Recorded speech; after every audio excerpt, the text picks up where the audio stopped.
Sir আপনি তো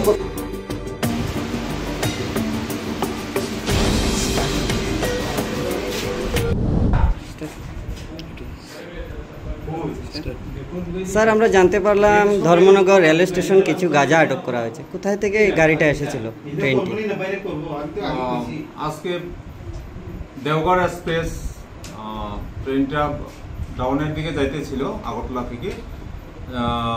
যাওয়ার সময় আমরা ট্রেনটা চেকিং করি, রেগুলার বেসিসে আমরা ট্রেন চেকিং করি এবং ট্রেন চেকিং করার সময় পেন্ট্রি কারের মধ্যে তাদের কিছু সাসপিশিয়াস পিঠু ব্যাগ এবং কিছু গাড়ি ব্যাগগুলো পাওয়া গেছে।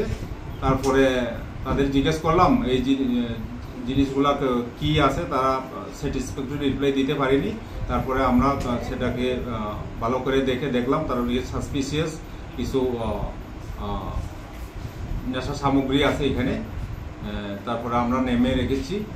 তারপরে আমরা এটা দেখতে পাচ্ছি এখানে টোটাল অ্যাবাউট 75 কিলো ড্রাই গাঞ্জা ওটার মধ্যে আছে এবং তাদের 6 জনকে ডিটেইন করেছি এবং কেস রেজিস্টার এখন করে নেব।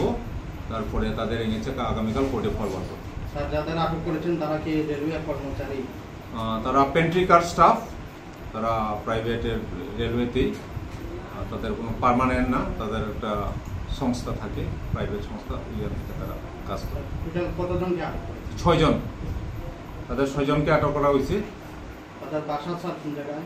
তাদের বাসা ওয়েস্ট বেঙ্গল আছে এবং বিহার আছে, বিহারেরই বেশি, এইসব স্টেটের লোকজন। আপনার পরিচয়টা স্যার?